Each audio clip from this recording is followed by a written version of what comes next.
Tom. Hi, Fortune. Fortune, you really did a great job in this film. You were really Yeah, you really amazing. did. I mean, Ryan, I thought I killed it. Fortune, you nailed it. This is What a Joke With Tom Papa and Fortune Feemster. on Netflix is a Joke Radio. So good to see you, bud. Well, it's very nice to see you. How's everyone doing? We're doing well. We're doing all right. We've never done a press junket on this side of the junket thing before. It's weird. I know.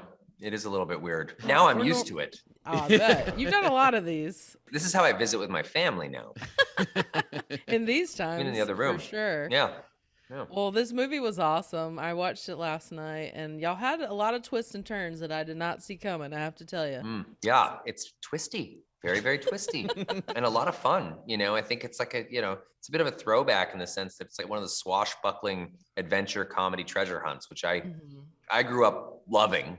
Yeah. Loving that kind of movie. I kind of was weaned on the Amblin sort of world along with the Indiana Jones kind of stuff. And it's just sort of fun to play in that sandbox a little bit. It kind of has a little bit of the Deadpool thing to it where, you love action, but you also love comedy.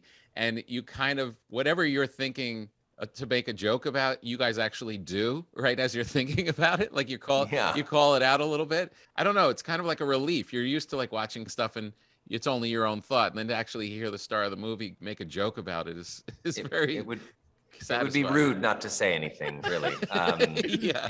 Well, it's also, I kind of look at some of this stuff as, when you're kind of even when you're acknowledging and playing with the cultural landscape and pop culture in films, people do that every single day. I mean, every conversation I had today, there was some exchange of pop culture. And, so I find that people fixate on that sometimes in movies. Like, oh, wow, like there's the pop culture references, and that's like it's weird that it's still almost novelty. I don't think totally, but it is almost novelty still. Yet it's a function of how we communicate in society these days and share information. So I never really shy away from pop culture references or those sorts of things, even though they sometimes could date a movie. I think they're important because they're part of the shared experience. Was it you who pitched the shower scene with Dwayne?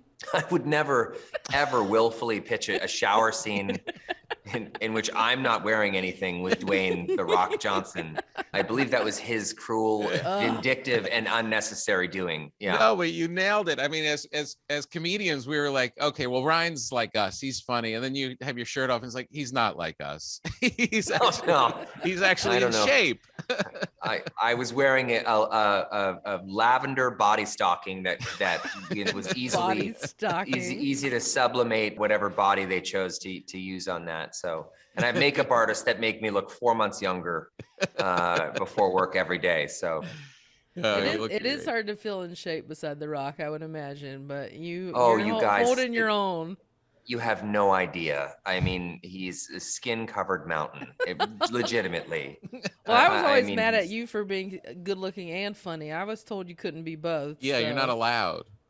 We're allowed to be anything we damn well please, aren't we? Did you ever try stand-up, Ryan? I did a bit of it back in the day, my early days of sitcom. I do the warm-up sometimes. And honestly, I have such... Now, let's hold the phone for a second because you guys tread those boards and I don't. That's real. I am not a stand-up. I don't pretend to be a stand-up. That is super difficult, crazy high-wire work that I have nothing but respect for. But I would do the warm-up, which was a stand-up act, and I loved it. And mostly it was a way to channel the obscene amount of anxiety I felt before actually performing in front of a live audience. So I felt like it helped me kind of, rather than sit and pace and destroy myself in a dressing room as the audience poured in, I could actually just be mixing with them and getting rid of some of that energy and get rid of some of those yips. Yeah, I mean, we asked because it seems like a no-brainer that you'd be able to do it. I don't pretend to do it at the level that you guys are accustomed to, but I definitely loved it back then. It really helped me kind of be better, and it gave me a better understanding of how difficult that kind of work is. It's not easy. I could get by because people were like, "Oh, you're also the star of the show, so this is by nature going to be fun that you're just sitting up here with us, hanging out, chatting." But I loved it. Yeah. Well, you're so funny and so endearing, and every time we watch you in anything, It's just Oh, you're always a appreciate it. pleasure to watch. So you guys killed it in this movie. Yeah. Thank well you so done. much. Well done. Hello, boys. Oh my God. Wow. You're the captain? You might benefit from a little career change. I mean, I don't think runway, but definitely regional catalog work, flyers. She's the bishop. No shit, dipdick. It's so nice to finally meet you, Mr. Booth. Such a thrill to be face to face with the second best art thief in the world.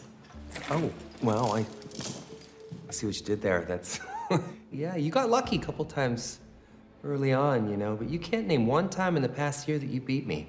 Helsinki, My parachute failed. Jakarta, My Segway sank. Macau. Nobody knew that Miley Cyrus was gonna be there. It was a completely unannounced show. You can have excuses or results. Not both. Normally you see two stars, you know, having to figure out chemistry. There was three of you. I didn't think y'all could nail the charisma like you did. It was a hard job with the guys, but we managed. You know? Yes, it was fun.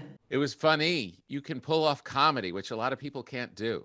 Thank you. I must say it was so delightful to be able to work on a movie set with two lovely friends who I adore.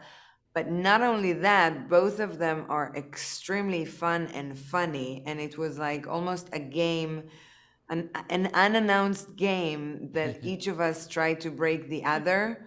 Yeah. I must give, you know, Ryan won big Yeah, time. I can see that. He cracked us all the time. That was the biggest challenge, not to break takes. Yeah. Well, you had just had that with Kristen Wiig with the two of Yes. you. I imagine you went through a similar thing with her too. My girl, yes. Another brilliant, funny, talented woman. Yeah, I did Barb and Star with her, and we just the whole day was us giggling. Oh my God, you're lucky. You and Annie too? Yeah, all of Yeah. us. We did this talking club scene where we all just wore culottes and Oh my God. crazy Oh outfits. my God. I wish I was there. Yeah. When you're in the middle of these giant films and it's getting tiring and it's 4 o'clock in the morning and you're doing these scenes, do you ever think maybe I should just go do a play somewhere? Yes. You know what? I remember. So I just finished Wonder Woman 84, and then I shot Death on the Nile with Kenneth Branagh. After shooting Wonder Woman for 8 months and being in a harness and wearing the crazy suit and all of that and doing so many fight sequences, doing like a drama from the 30s, I was like, this is so easy. There's something about the fact that we have to be so physical in our character Yeah. that it's hard. Yeah. There's something when you're only available for the drama, for me, it was so much easier. I was like, oh my God, the costume is comfortable. I'm just wearing normal clothes. Yeah. It's when you do these type of things, you have no idea how many things we're like dealing with. Yeah. We need to hit it on the right time. You're working with someone else. It's like a dance, but you're doing it on high heels with a harness, with a da. It's like, Yeah, that's crazy. rather than to just like go and play and walk and talk, you know? I know. Do you think you'll do a straight up comedy at some point? I would love to. Yeah. I would love to. I love to make fun of myself, and I love to laugh, and I love humor and comedy. But yeah, it has to be the right one. I mean, I know 2 comedians that are currently hosting this radio show that would love to work with you. Yeah, you and I could play. I don't know, twins. We could play. Yes, could we be can do twins. that. And We I'll can be the twins, the chocolate vanilla ladies, sisters, Like it'd be like Arnold Schwarzenegger, Danny DeVito. and but Danny but you're much better looking than all of us. Exactly. We'll be the even better version. That's right. I'll give you one last chance to take me up on my offer. Well, here's my counteroffer. You're under arrest. Oh my God. Read the room. I told you, this would end with you in handcuffs. You're so embarrassing. He's so embarrassing. Tell you what, Agent Hartley. You want to arrest me? Come. Arrest me. I just love the egg. Sometimes.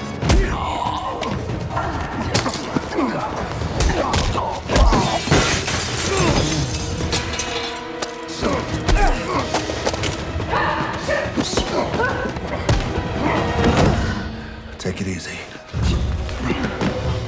This is easy.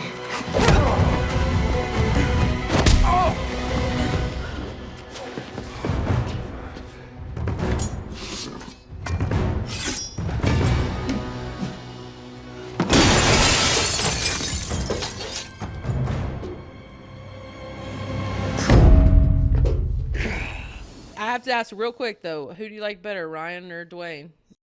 Rawson. Yes, we No, like I Russell love too. them all. They're all so freaking awesome. Hi, Tom. Hi, Fortune. Rawson. Hi, Rawson. How's it going? Good to see you. Likewise. Listen, just 3 good-looking people in a Zoom room. Hanging out. Let's do it. Yeah, man. Thanks for making something that is super cool and super funny. We like funny around here. Me and too. We know Thanks, you. Tom. We know you have it in your DNA. But it's such a cool thing to like see an action movie, and when you think as a viewer of like the joke, and then see you make the joke, so satisfying. Oh, thank you so much. What a kind thing to say. What attracted you to action? I mean, everyone says comedy is hard, but then you see some of these action set pieces, and you're like, that looks much harder. They're different hard, right? Look, I've just loved action movies my whole life, and comedy. You know, I've loved Die Hard, Raiders of the Lost Ark, you know, the Bourne franchise, Mission. The action sequences, they're hard, but they're different hard because it's really about executing on a technical level. And when you're making something at that scale, you have to do it efficiently and safely. And you have a lot of people involved helping you. There's a visual effects team, there's stunt coordinators, there's special effects, there's certainly your whole entire camera department, there's the actors.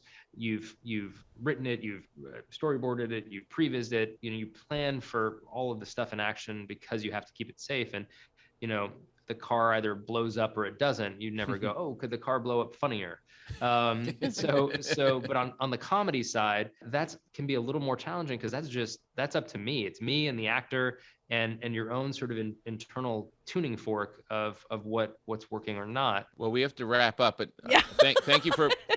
They're like They're like get telling out of us to here. wrap. We could literally spend an hour with you. Let's sure. do it. Why aren't we? You I guys, don't- this we is some don't- bullshit. I was just starting. I was just enjoying it. Listen, let's come figure on out how another to do time. it properly. All right, cool. We'll do I it. appreciate Cool. that. All right. All right. Thank you. Enjoy. bud. We'll see you soon. Cheers. Thanks, guys. Okay.